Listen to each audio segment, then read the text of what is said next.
Hey, not live. Trying to see if I can switch this thing around. Does it only use the front camera? Nope, there it is. Good. All right. I'm gonna go live real quick since I'm at the pond, passing through. And I don't know if you guys can see the fish in there because of the glare.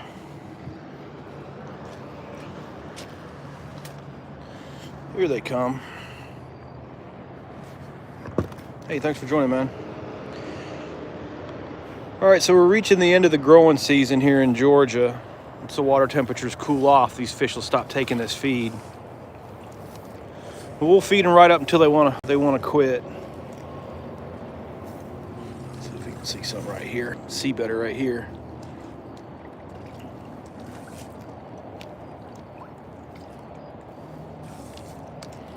Hey, Nathan. Thanks for joining, man. So, this is a unique project for my entire career, really, in that we are able to track the growth differences between northern bass and Florida bass in the same pond. I've never been able to do that before, but for many, many years, I have stocked northerns, Floridas, and the cross between the two, which is called an F1, and observed the differences in their growth. And Florida bass are kind of, and there's a lot of misinformation around them. And so that is the main reason why we stock the pond this way, is to get some accurate information out into the world instead of misinformation out into the world. And right now I'm just looking for any other fish that I might see congregated in here that I didn't stock, and I do not see any. These are all bluegill. Bluegill are really important to stock into your pond and feed this way because they take feed, and they spawn multiple times per season.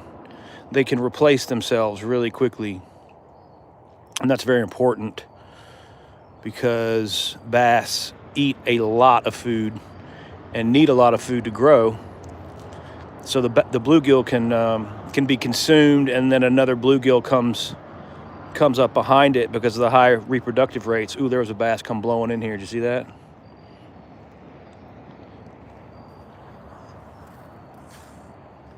These fish are definitely slowing down. I'm gonna take a stroll and see if I can't see any bass reproduction. Clint saw some small bass that were born in the spring, probably 6-7 inches, but we haven't caught any yet. Hey, thanks for joining, everyone. What's up, man? It is like a mirror right now with the way the sunlight's hitting the pond. It's hard to see in here. I'm gonna punt on that idea since we can't really see.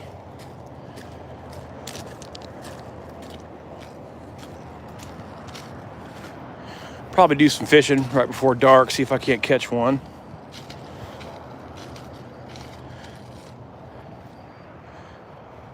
And I'm gonna do some more videos out here talking about. Hey, what's up, guys? Thanks for joining. Nathan's got a question coming through here.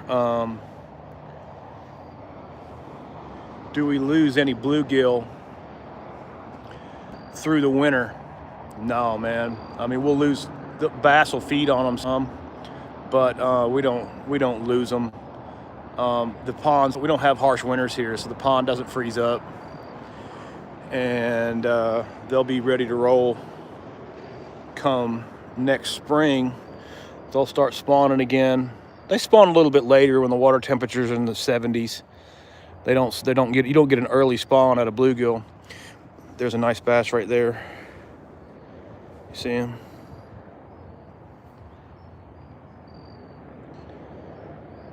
He's doing real well. There we go. Kind of see them a little bit.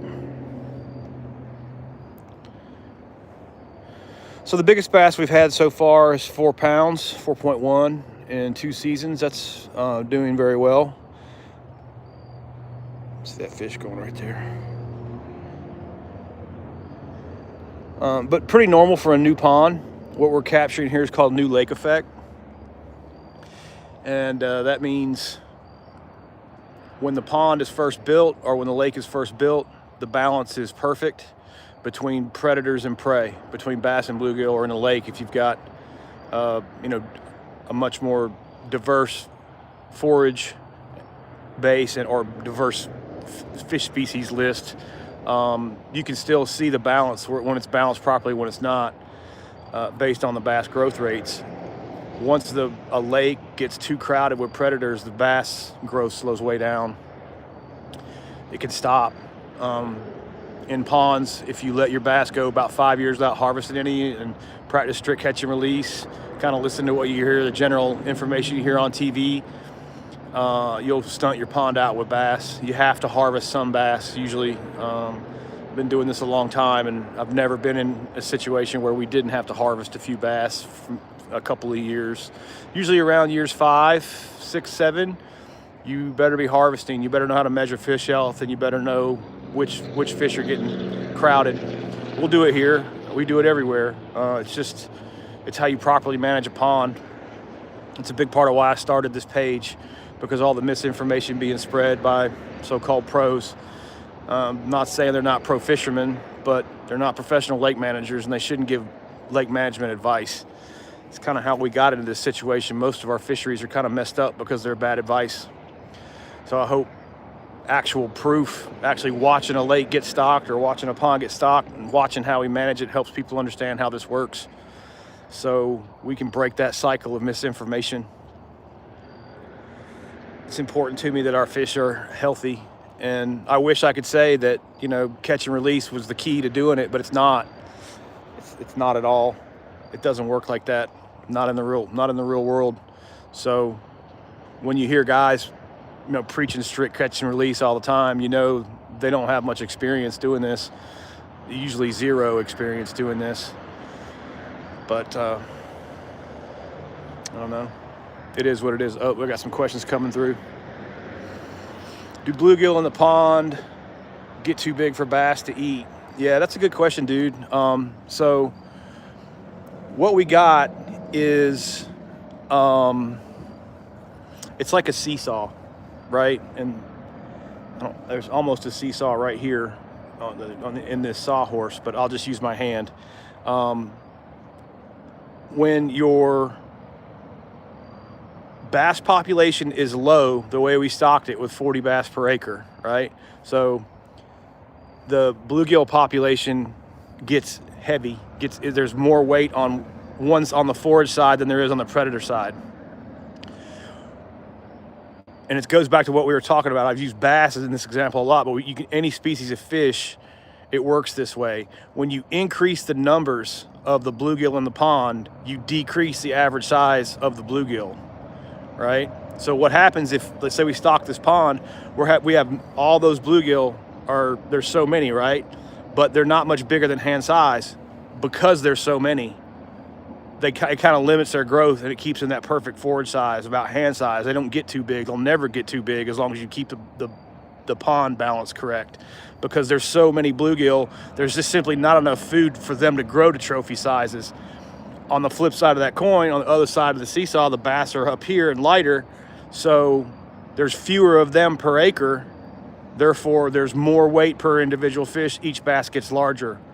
If you practice strict catch and release, what it begins to happen is the bass numbers begin to increase, which you see what happens. The bluegill numbers then go the other way. So when you stunt a pond out with 1 pound bass, what you created is a trophy bluegill fishery. You've reduced the numbers of bluegill on the other side by increasing the number of predators. And by doing that, then there's more food for each individual bluegill to grow to get too big. I hope that makes sense. Shiners only, Ken saying, why do I use bluegill instead of shiners? Shiners are not Shiners are weird. Shiners are inconsistent. Shiners are nowhere near as good on the feed, and shiners only spawn one time per season. So this is a perfect example of what I've been talking about. You know, it's misinformation being spread around, thinking that the pond needs this big diversity of fish for the bass to eat isn't true. And actually what happens is if you were to put shiners in here, they're going to compete with the bluegill for food and for aquatic insects and for, their diet. So you're reducing the bluegill population, which is reducing a population that spawns monthly when it's warm, and you're replacing that with shiners would only spawn one time per year. They don't replace themselves as fast. So it's not efficient. You won't get as good a growth with a diverse forage base. This forage base will crush, growth-wise, it'll crush everything. Threadfin shad work pretty good in ponds like this because again, you're getting multiple spawns out of those types of shad. But this is complex. This isn't just, like I said, this isn't just take some Florida bass and throw it in and watch them grow to 12 pounds. That's what dudes will lead you to believe. That's not how it works in the real world. It's not. Genetics is much more complex than that. Forage-based management is much more complex than that. Thanks for coming and listening to me talk, because it takes a long time to cover all this information, right? You can't just make any kind of assumption here or you'll be messing up.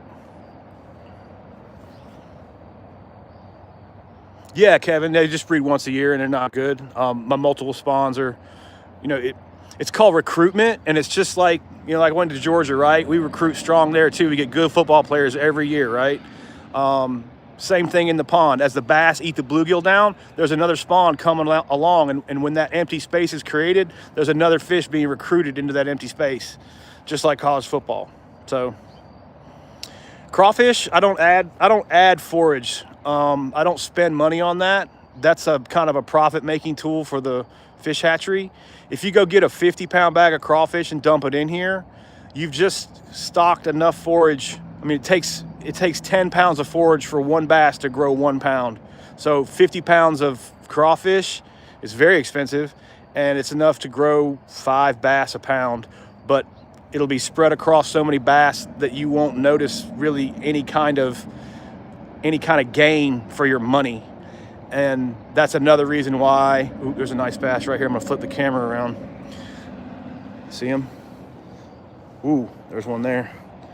Oh, it's so hard to see him. See that guy right there? Yeah, see, I've got my bass between 3 and 4 pounds right now on straight bluegill, right? And I'm gonna have them at 8 this time next year, because the bass can eat these big bluegill. These bluegill were in here a year before the bass taking this feed, so there's a bunch of them, and there's a bunch of hand-sized ones that were too big for the bass to eat. Now that the bass are getting big, they're gonna be able to climb up and eat these guys. And I can actually see it around the feeder. I'm getting a diversity of size of these bluegill. They're not all the same size anymore. Some are really small, some are bigger, but that's because the bass are eating into them, and the recruitment is coming in, and it takes them a while to grow up. So that's what we're seeing. When they used to be much bigger, much more bluegill, all the same uniform size, because they'd been here for so long feeding. Try to be bird of the camera. I'm using my eyes and being bad with the camera. We do have shellcracker in here too. Shellcracker are a good addition to ponds. They feed on snails. They're red ear or shellcracker. It's the same fish. But they can crack open freshwater snails and use that protein to grow on, and no other sunfish can do that. And so that's getting kind of an additional source of protein. Shellcracker spawn earlier in the year than bluegill, so you get a little forage pop out of them. Although they only spawn one time, it's a good time of the year for them to be spawning, kind of around the bass pre-spawn and maybe around post-spawn, depending on the weather, but earlier in the year than bluegill, so you get a little forage pop out of them. And then you also get a reduction in the parasites on your fish, because most of the parasites that get on and into fish are hosted by snails. So the reduction in the snail population reduces the parasite population and keeps your fish a little bit healthier. And so there are red ear in here. And all this is science. This has all been proven for almost 100 years now. So I'm gonna flip the camera back around. The fish are coming by. Yeah, Mike, this is the pond that has northern strain and Florida strain growing side by side on the same forage base, right?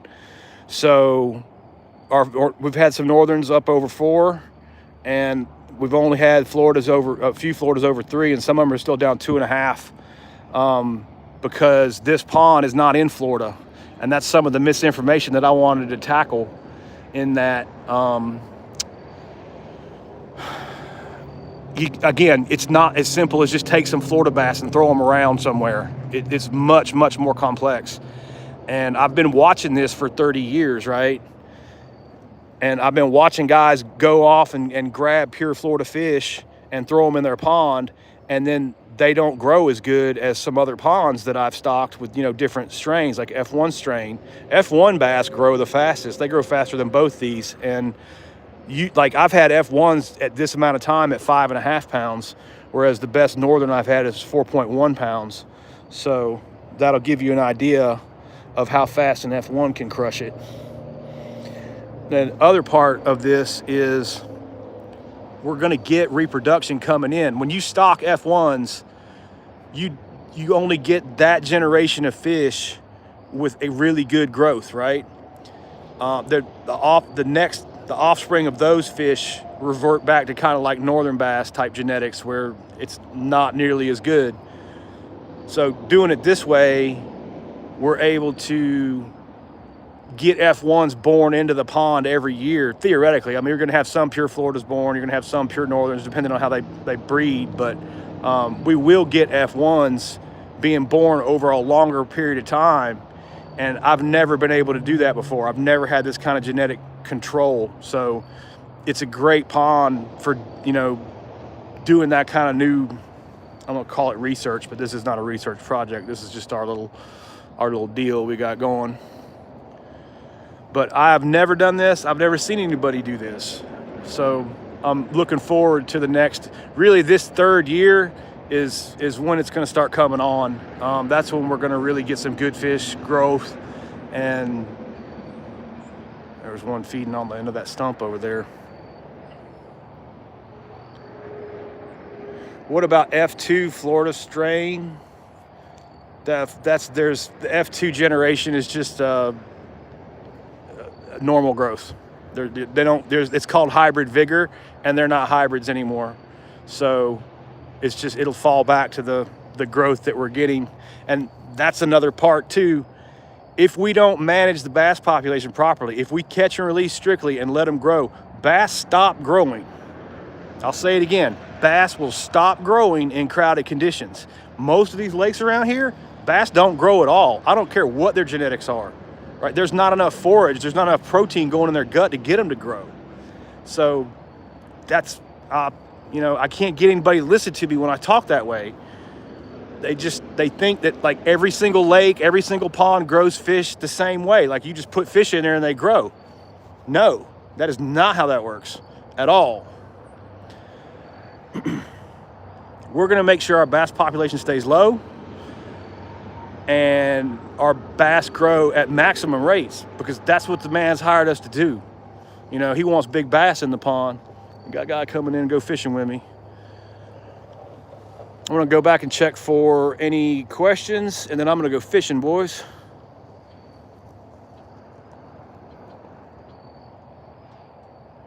I don't see any. I appreciate you guys following and asking questions and everything, man. I really do. I hope you got it, Josh. Thanks, man. Appreciate it, fellas. Nah, northern strains don't top out. That's a bunch of crap you hear on TV again, man. I'll get them big in here. If you feed fish, they grow. If you feed them their whole life, they grow their whole life. There is no topping out. When they get topped out is when you don't have a forage base for them. When you don't have the forage for them to feed on, then they top out. Stunted bass populations create that. Or if you had in a lake, if you had like pike, crappie, yellow perch, a bunch of other predatory fish in there feeding on what the bass are feeding on, that'll top them out. Competition. But no, bass grow their whole lives as long as they eat. Misinformation.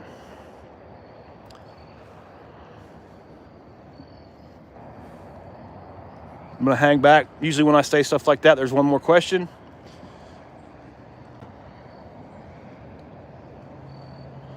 It's a pretty place, isn't it? Good question, Nathan. So what we do is we track relative weight. And relative weight is a comparison of, it's like a BMI index for a bass. The length is, here, I got the chart over here. I'll just show you. Oh, I want to show you guys something else too while I got you. I'll show you this. On these cheap scales, what I do, and you see people hang the fish on these hooks. Don't do that. This is a fancy weigh net. I'm trying it out. See how it does. But if just get any net, right? If you have one of these cheap scales, you don't have to go buy anything expensive. Just get one of these cheap ones. Put the fish in the net, weigh the net, so you know, like, let me turn it on. I don't know how much this net weighs, so the net weighs 3 pounds. Weigh your net first, put the fish in the net, weigh them together, and subtract the weight of the net. That is the smart way to use one of these things. Does that make sense? See, I don't even know how to turn this thing on. All right, there it goes. All right, so take any old net in the world and one of these cheap things, right? Put this thing on here and weigh it. All right, 2.11. So put the fish in the net and weigh it and subtract 2.11, and that's the safest way to measure fish with these cheap things like this. All right, this is the relative weight chart to answer Nathan's question. So you lay the bass down here and you fan the tail down, you closed mouth, butted here, bottom lip butted with the mouth closed. Lay the fish down and fan the tail, take the longest point. So we'll just use a real world example. The last big bass caught out here was a little over 17 inches long. So this tail came to there. All right. We know instantly a 17-inch bass standard weight is 2.7 pounds. Our fish weighed 4.1. All right. So we know the fish is growing exceptionally. It's blowing that number out of the water. Okay. Now come back down here. Say we catch a 12.5-inch bass. A tail would strike there. If we split the difference between these two numbers, we know a 12.5-inch bass should be 1 pound. See how I got there?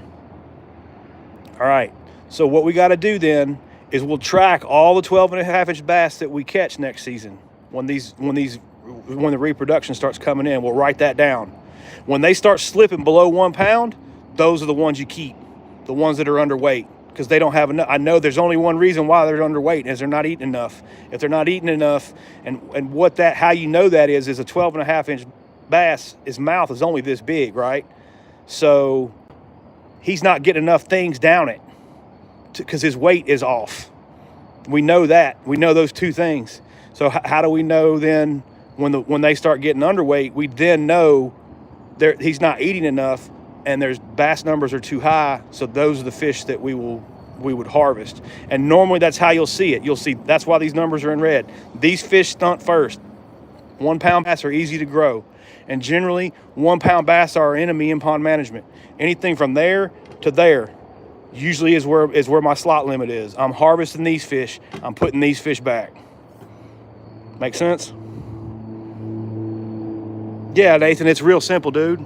I promise this is not hard. I wouldn't be doing it, you know. If once you see it, it's common sense. It's the easiest thing. But I don't get why some dudes won't listen to that. I don't know. I'm just going to keep doing it. I'm going to keep showing it. And when I start pulling 8-9 pound bass out of here next fall, people start listening. Kevin says he's got one more dumb question. Turtles, otters, and raccoons. Hell yes, you got issues with all those things. There's an issue right over there swimming around. See him? They bring seeds to this pond. That means they bring their droppings have seeds. That brings me weeds that I've got to control. Weeds will choke this thing out and kill my fish population if I'm not careful. You can't have a bunch of plants. I've got grass carp in here to help me control the plants, because up there on the hill, right back up there, they have a bunch of plants that they grow. This is a landscape architecture company, and this is irrigation water for that field, and there's a field up over that hill they've got a bunch of plants in. So I can't have a bunch of chemicals going into this water, and this knucklehead right here will bring me plants and give me troubles. Actually, she's not so bad because she's been living here the whole time. She's not really going anywhere.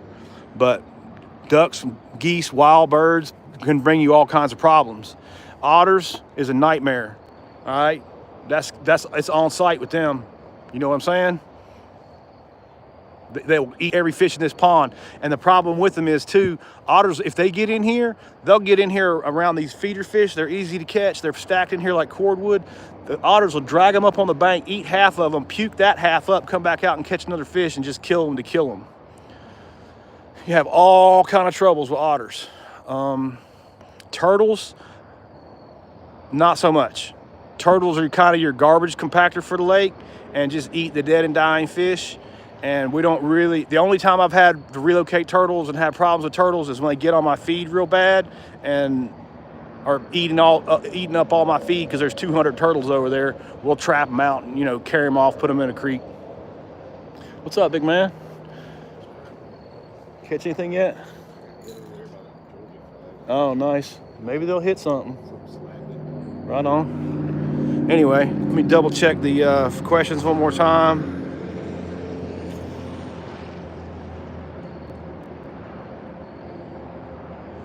All right, boys, I'm going fishing. Thanks for following.